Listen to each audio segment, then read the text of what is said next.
Hello, Pewter people. Scott Reynolds here with another Pewter Pulse. If there has been one blind spot when it comes to Jason Licht's drafting over the years, it's been at running back.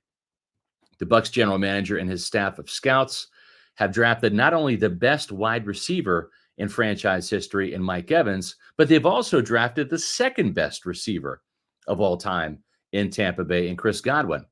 I don't know if there's another NFL GM that can make that claim. And of course, Light's drafting of offensive linemen is among the best in the league. That's his strength. His weakness, though, used to be the running back position up until now. Let's dive into that topic on today's Pewter Pulse. But first, a reminder to hit the thumbs up button, give us a like, and also leave a comment. Doing those things helps us with the YouTube algorithm, gets us in front of more awesome Bucs fans like you. All right, now let's talk running backs in Tampa Bay. Once a sore spot, the running back position has suddenly become a team strength. Jason Licht inherited a Pro Bowl running back in Doug Martin when he took over as the team's general manager in 2014. But he wanted to bolster the position with the selection of Charles Sims, a running back out of West Virginia and Houston, in the third round in his first draft in Tampa Bay. Sims was the first running back that Licht drafted and never amounted to anything more than a subpar third down back in the NFL. Sims was so bad that after his first contract was up in 2017, he failed to sign anywhere else. The next running back that Tampa Bay drafted was in 2017. The Bucs were torn between Toledo running back Kareem Hunt and Penn State wide receiver Chris Godwin in the third round. And that year they picked Godwin. Now, Hunt has had some very successful seasons in the NFL for sure, but it's hard to argue with that move because Godwin helped the Bucs win a Super Bowl and has become a multi-year 1,000-yard receiver in Tampa Bay, where he's number 2 behind Mike Evans on pretty much every record at the receiver position. The Bucs waited until the 5th round to draft a running back that year and selected Jeremy McNichols out of Boise State. He was so bad that he didn't even make the 53-man roster that year.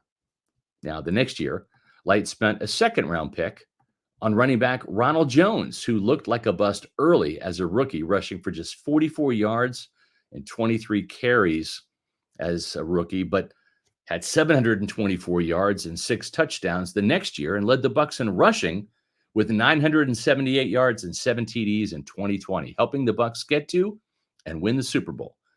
But Leonard Fournette emerged in the playoffs and took over as the leading rusher in 2021, which was Rojo's last season in Tampa Bay. He never had the work ethic or the desire to be great. And after just one season as a backup in Kansas City in 2022, Rojo is already out of the league at age 27. Before signing Fournette in September of 2020, the Bucs wanted some depth behind Rojo, so Licht spent the third-round draft pick on Vaughn out of Vanderbilt. It was one of the biggest reaches in Light's draft history and one of his worst picks ever. Vaughn was slow, couldn't break tackles, had nothing special about him, and was definitely overdrafted. The Bucs cut him at midseason last year, and he hasn't latched on to another NFL team since. 2 third-round running backs, 2 busts in Charles Sims and Vaughn, and a semi-hit on second-rounder Ronald Jones. Now, Licht also drafted running back Raymond Calais in the 7th round, the same year he picked Vaughn. Calais was out of Louisiana, but he didn't make the team, and he's out of the league. So after 5 failed attempts to draft a good running back, Licht finally had a hit with Rachaad White in the 3rd round of the 2022 draft. White split time and carries with Fournette during his rookie season before becoming the Bucs feature back last year. White fell just 10 yards shy of hitting 1,000 yards on the ground, but he's become one of the best all-purpose backs in the league. With 64 catches for 549 yards, White totaled 1,539 yards of total offense last year and had 9 touchdowns in Tampa Bay. Needing more depth at running back behind Rachaad White, Licht and the Bucs front office struck gold again with the selection of White Irving in the 4th round out of Oregon. During his rookie season, Irving is leading the team in rushing with 419 yards, which is the most for all rookie running backs so far, and 3 touchdowns.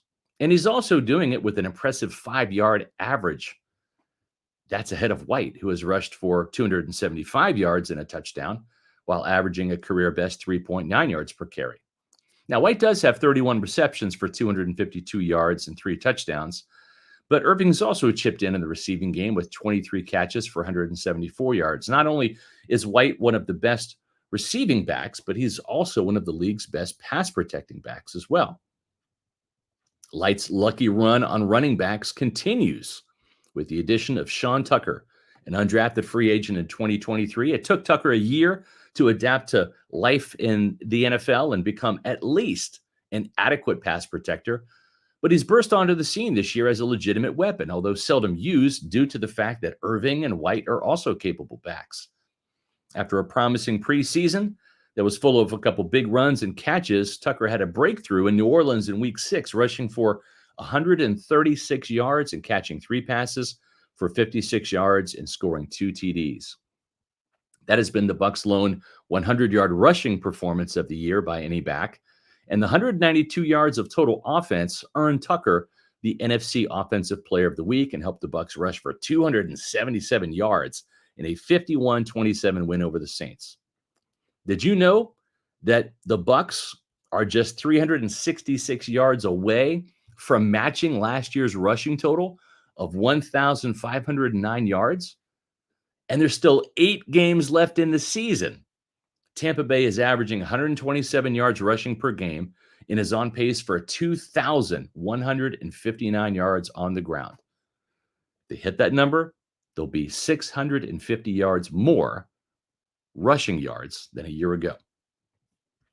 There's no doubt that the Bucs' suddenly good ground game is better due to the coaching up front along the offensive line with coaches like Kevin Carberry and Brian Picucci, as well as Liam Cohen's new run game scheme. But the Bucs also have really good stable of running backs as well. Finally, it's taken several years of burning through draft picks, but Jason Licht has finally turned his draft weakness into a team strength.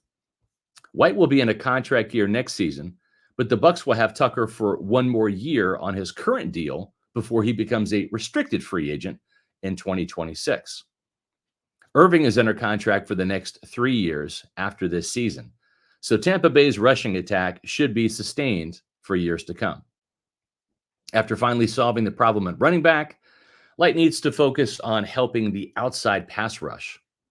With failed picks like Noah Spence, Andre Anthony, and Joe Tryon-Shoyinka on his resume, and mixed reviews with Anthony Nelson, Yaya Diaby, Jose Ramirez, and Chris Braswell, edge rusher appears to be Light's new draft weakness. But that's a Pewter Pulse topic for another day. At least the Bucs can finally run the ball, thanks to Rachaad White, Bucky Irving, and Sean Tucker. If you want more Pewter Pulses and Pewter Report podcasts, check out Pewter Report TV. It's our YouTube channel.